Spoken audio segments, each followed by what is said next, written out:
Assalamualaikum warahmatullahi wabarakatuh. Selamat pagi Ibu dan teman-teman semuanya.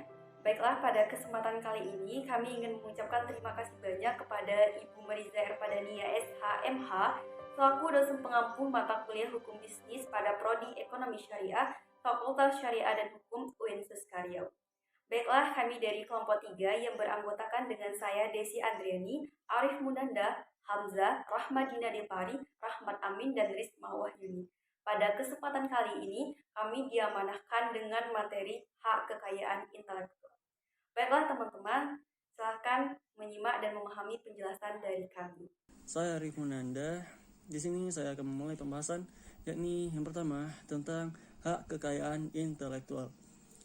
Hak kekayaan intelektual ialah hak kebendaan, hak atas sesuatu benda yang bersumber dari hasil kerja otak, hasil kerja rasio, hasil dari pekerjaan rasio manusia yang menalar. Nah, hasil kerjanya itu berupa benda material, yaitu benda yang tidak berwujud, misalnya karya cipta lagu, di mana untuk menciptakan alunan nada diperlukan pekerjaan otak. Kemudian ruang lingkup hak kekayaan intelektual. Ini yang pertama, hak cipta. Pengertian hak cipta ini yaitu yang dimaksud dengan hak cipta adalah hak eksklusif bagi pencipta untuk mengumumkan atau memperbanyak ciptaannya dalam bidang ilmu pengetahuan dan lainnya.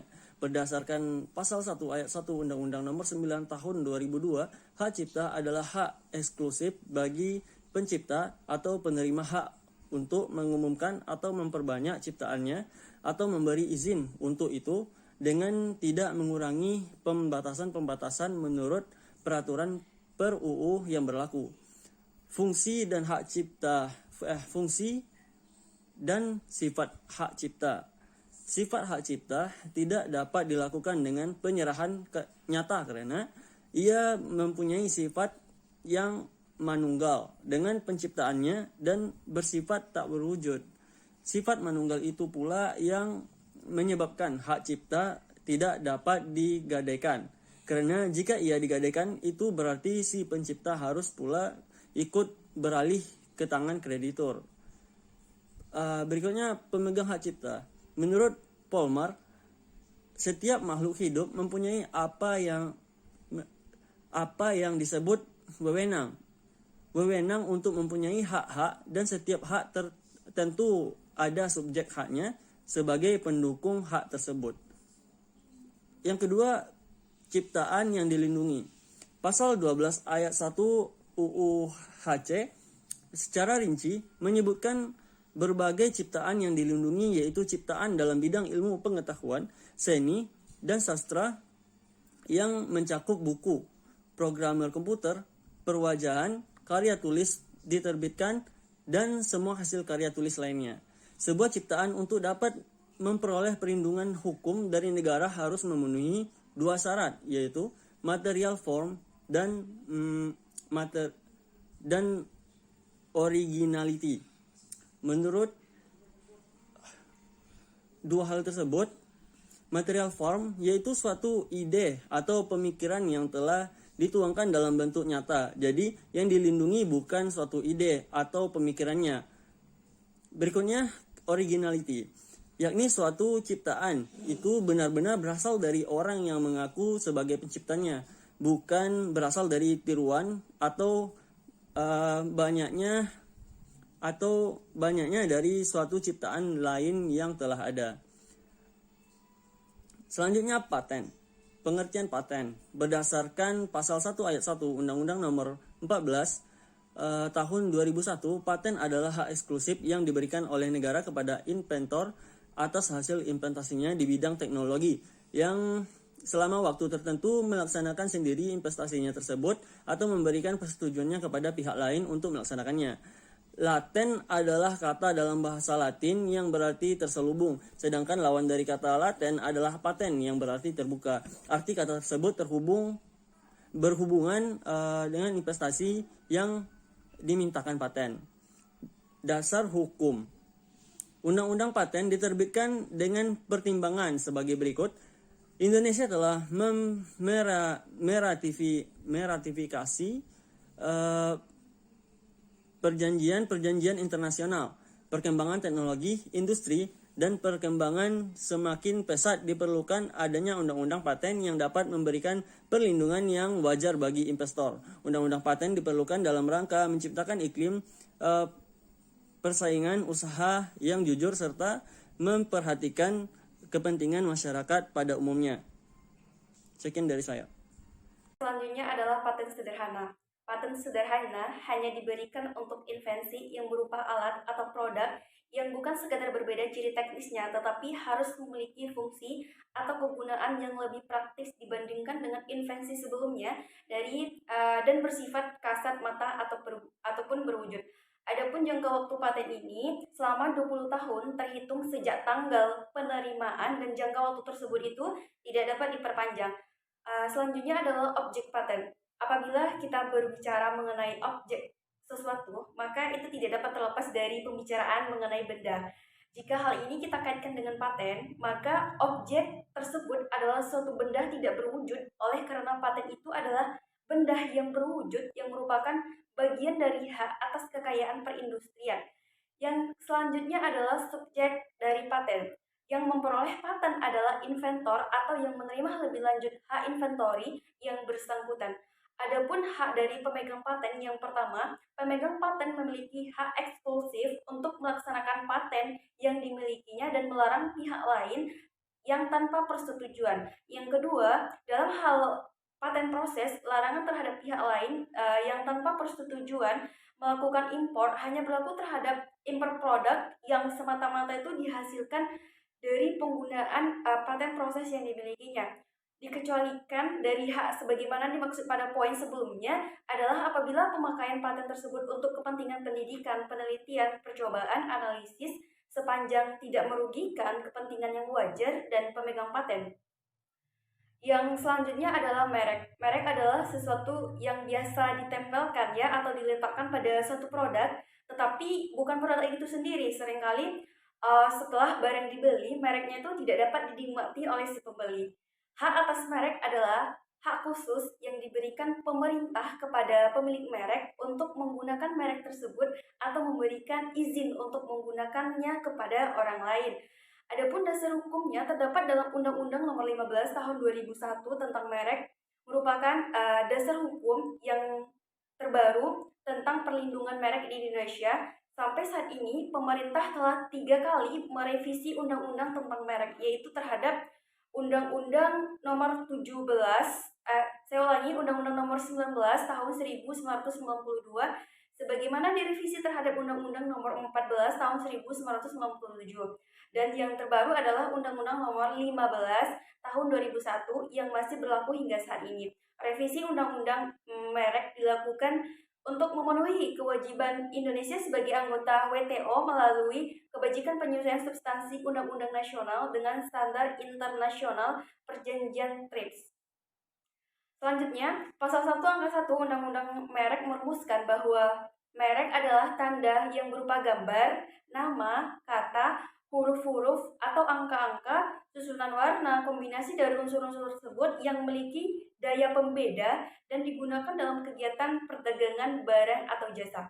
Adapun unsur-unsur merek yang pertama itu ada satu warna atau single color, yang kedua tanda-tanda 3 dimensi atau berbentuk sebuah produk dan kemasan, yang ketiga tanda-tanda yang dapat didengar, yang keempat tanda-tanda yang dapat dicium, dan yang kelima tanda-tanda bergerak. Adapun jenis-jenis merek, sebagaimana yang kita ketahui bahwasanya merek itu diatur dalam undang-undang mencakup merek dagang dan merek jasa. Merek dagang adalah merek yang digunakan pada barang yang diperdagangkan oleh seseorang atau beberapa orang yang secara bersama-sama atau badan hukum untuk membedakan dengan barang-barang sejenis lainnya.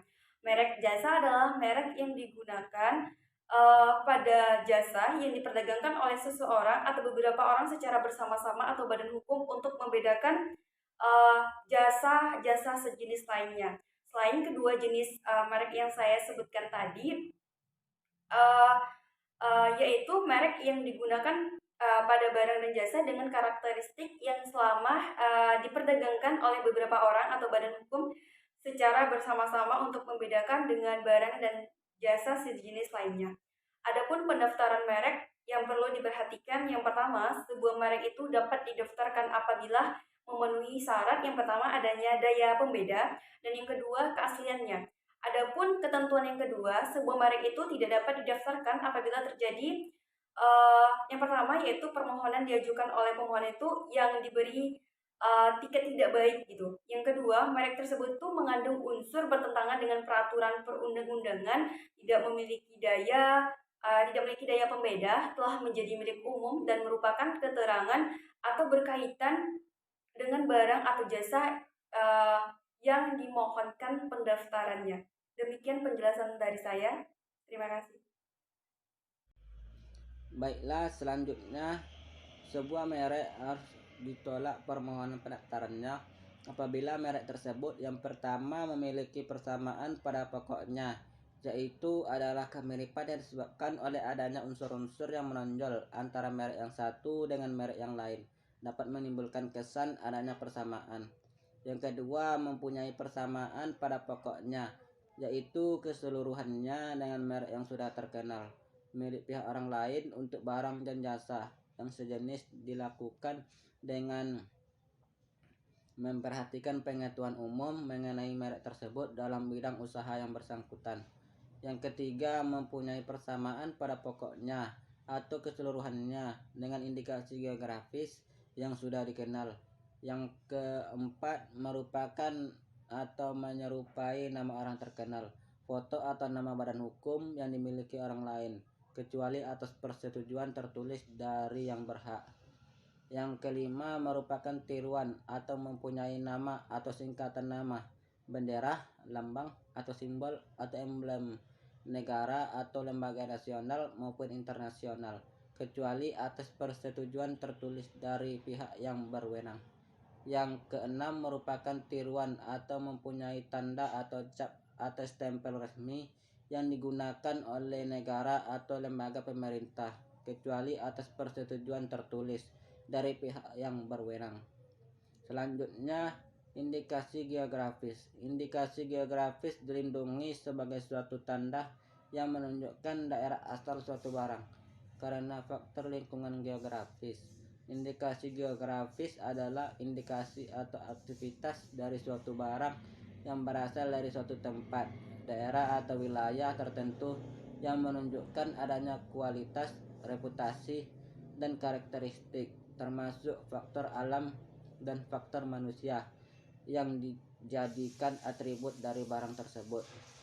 Indikasi geografis mendapat perlindungan setelah terdaftar atas dasar permohonan yang dilanjutkan oleh yang pertama, lembaga yang mewakili masyarakat di daerah yang memproduksi barang yang bersangkutan, yang terdiri atas A. Pihak yang mengusahakan barang yang merupakan hasil alam atau kekayaan alam. B. Produsen barang hasil pertanian. C. Pembuatan barang kerajinan tangan atau hasil industri. Yang kedua, pedagang yang menjual barang tersebut, lembaga yang memberikan kewenangan untuk itu. Yang ketiga, kelompok konsumen barang tersebut. Selanjutnya, jangka waktu perlindungan. Merek terdaftar mendapatkan perlindungan hukum untuk jangka waktu 10 tahun sejak tanggal penerimaan pendaftaran, dan jangka waktu perlindungan itu dapat diperpanjang. Selanjutnya, pengalihan hak atas merek terdaftar.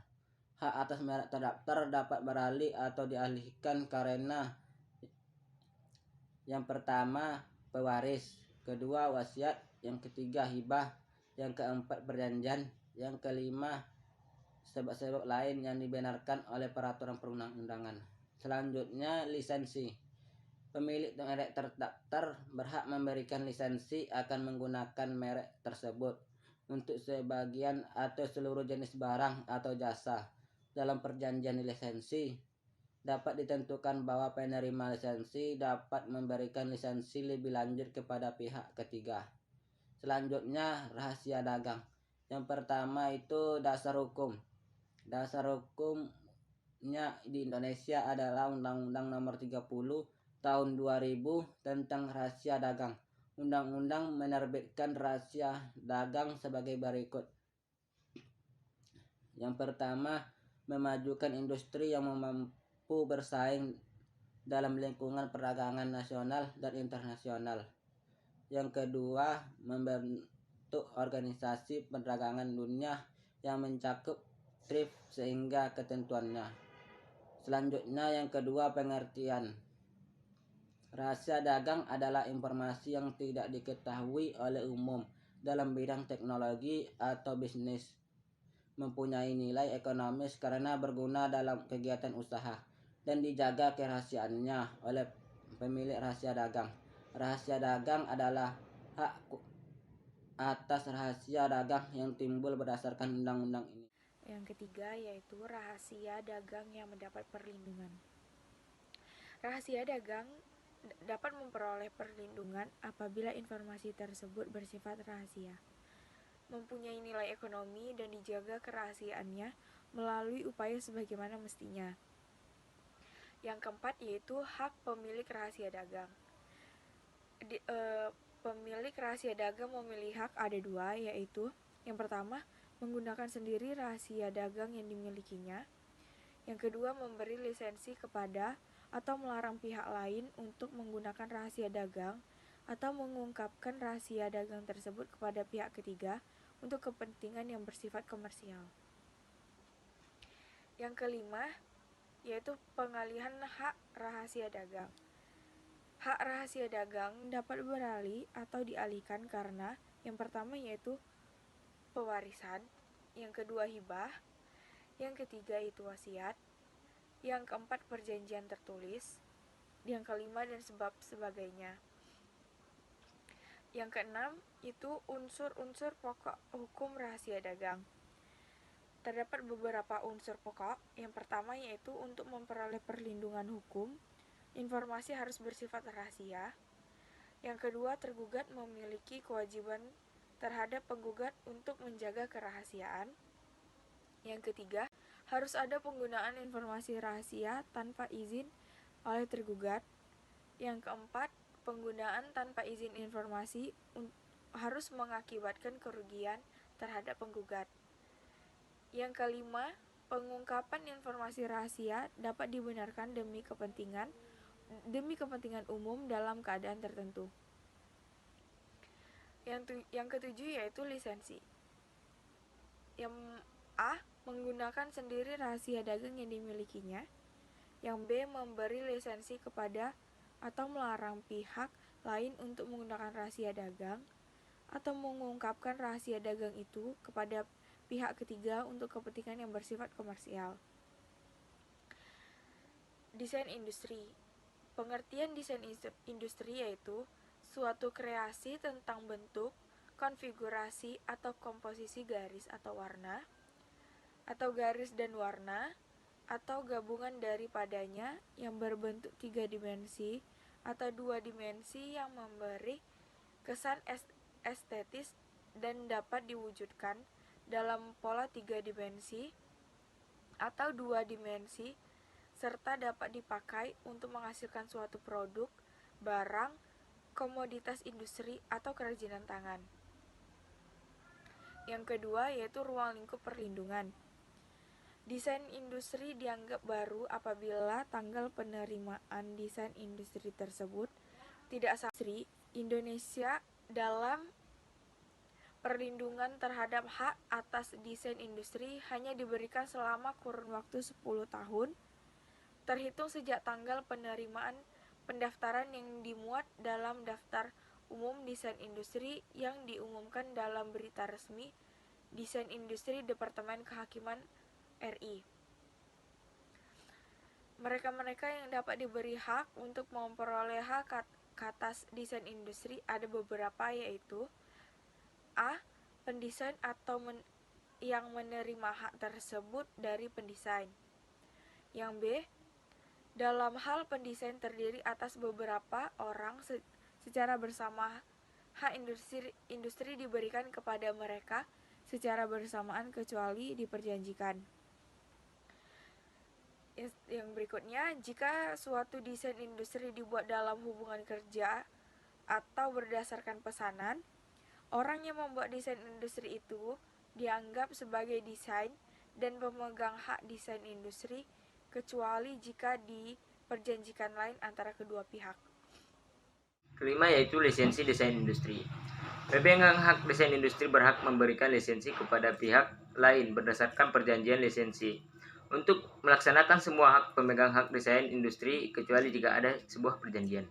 Kemudian yang keenam yaitu ketentuan pidana desain industri, yaitu barang siapa dengan sengaja dan tanpa hak melakukan perbuatan yang melanggar hak desain industri maka akan terkena pidana penjara paling lama 4 tahun atau dengan denda paling banyak yaitu 300 juta. Kemudian yang keenam yaitu desain tata letak sirkuit terpadu ataupun DTLST. Yang pertama yaitu uraian umum. Desain tata letak sirkuit terpadu adalah bagian dari temuan yang didasarkan kreativitas intelektual manusia yang menghasilkan fungsi elektronik. Kemudian yang kedua yaitu desain tata letak sirkuit terpadu yang mendapatkan perlindungan ada dua, yaitu yang pertama original ataupun originality, yaitu hak desain tata letak sirkuit terpadu diberikan untuk DTLST yang original. Kemudian yang baru ataupun novelty, yang artinya pada saat DTLST tersebut dibuat, hal tersebut bukan merupakan sesuatu yang umum bagi para pendesain. Kemudian yang ketiga yaitu desain tata letak sirkuit terpadu. Dalam hal pendesainan terdiri atas beberapa orang secara bersamaan. Jika suatu desain industri dibuat dalam hubungan dinas dengan pihak lain dalam lingkungan pekerjaan, maka pemegang hak adalah pihak yang untuk atau di dalam dinas desain tata letak sirkuit terpadu itu dikerjakan. Kemudian yang keempat yaitu prinsip utama dalam Undang-Undang Desain Tata Letak Sirkuit Terpadu, yaitu Undang-Undang DLST yang terdiri atas 45 pasal, yaitu yang pertama varietasi tanam sebagai haki. Perkembangan haki yang berkaitan dengan perlindungan varietasi tanaman baru dimulai dari Undang-Undang Paten 1989 yang mengizinkan paten bagi makanan, minuman, dan varietasi tanaman. Kemudian selanjutnya pada Undang-Undang Paten yang baru, yaitu dalam Undang-Undang Paten 14 tahun 2001 yang telah mengubah kembali hal berkaitan tentang perlindungan tanaman, yaitu pasal 7 dalam kurung C dalam kurung D, yang menyatakan bahwa paten tidak diberikan untuk investasi tentang yaitu semua makhluk hidup kecuali jasad renik, kemudian proses biologis yang esensial untuk memproduksi tanaman atau hewan kecuali proses non biologis atau proses mikrobiologis. Baiklah, saya akan melanjutkan penjelasan dari rekan kelompok saya tadi. Materi selanjutnya yaitu varietas tanaman. Yang pertama, varietas tanaman sebagai haki. Pada Undang-Undang Paten yang baru atau Undang-Undang Paten nomor 14 tahun 2001 telah mengubah kembali hal yang berkaitan tentang perlindungan tanaman. Pasal 7C D yang menyatakan bahwa paten tidak diberikan untuk investasi tentang yang pertama, semua makhluk hidup kecuali jasad renik. Yang kedua, proses biologis yang esensial untuk memproduksi tanaman atau hewan, kecuali proses non-biologis atau proses mikrobiologis. Di samping peraturan yang berkaitan tentang haki, terhadap peraturan yang paling relevan dengan bidang pertanian, yaitu Undang-Undang Nomor 12 Tahun 1992 tentang Sistem Budidaya Tanaman, Pasal 55 yang menyatakan bahwa yang pertama, kepada penemu teknologi tepat serta penemu teori ilmiah di bidang budidaya tanaman dapat diberikan penghargaan oleh pemerintah. Yang kedua, yaitu kepada penemu jenis baru atau varietas unggulan dapat diberi penghargaan oleh pemerintah serta mempunyai hak memberi nama pada temuannya. Yang ketiga yaitu setiap orang atau badan hukum yang tanamannya memiliki keunggulan tertentu dapat diberikan penghargaan oleh pemerintah. Yang kedua yaitu varietas tanaman dalam Undang-Undang Indonesia. Latar belakang lahirnya Undang-Undang Varietas Tanaman di Indonesia tidak terlepas dari tuntutan dan sekaligus sebagai konsekuensi Indonesia atas keikutsertaannya sebagai negara penandatanganan Kesepakatan GATT atau WTO tahun 1994, yang salah satu dari rangkaian persetujuan itu memuat tentang kesepakatan TRIPS. 3. Ruang lingkup pemberian hak atas VFT. Varietas dapat diberi VFT harus diberi penamaan yang selanjutnya menjadi nama varietas yang bersangkutan dengan ketentuan bahwa yang pertama yaitu nama varietas tersebut dapat digunakan meskipun masa perlindungan telah habis. Yang kedua yaitu pemberian nama tidak boleh menimbulkan kerancuan terhadap sifat-sifat varietas. Yang ketiga, penamaan varietas dilakukan oleh pemohon hak PFT atau didaftarkan pada kantor PFT. Yang keempat, apabila penamaan tidak sesuai dengan ketentuan butir B, maka kantor PFT berhak menolak penamaan tersebut dan meminta penamaan baru. Yang kelima, apabila nama varietas tersebut telah dipergunakan untuk varietas lain, maka pemohon wajib mengganti nama varietas tersebut. Yang keenam yaitu nama varietas yang diajukan dapat juga diajukan sebagai merek dagang sesuai dengan peraturan perundang-undangan yang berlaku. 4. Barang siapa dengan sengaja melakukan salah satu kegiatan yang merupakan hak pemegang PFT tanpa persetujuan pemegang PFT, hal tersebut dapat dipidana dengan penjara paling lama 7 tahun dan denda.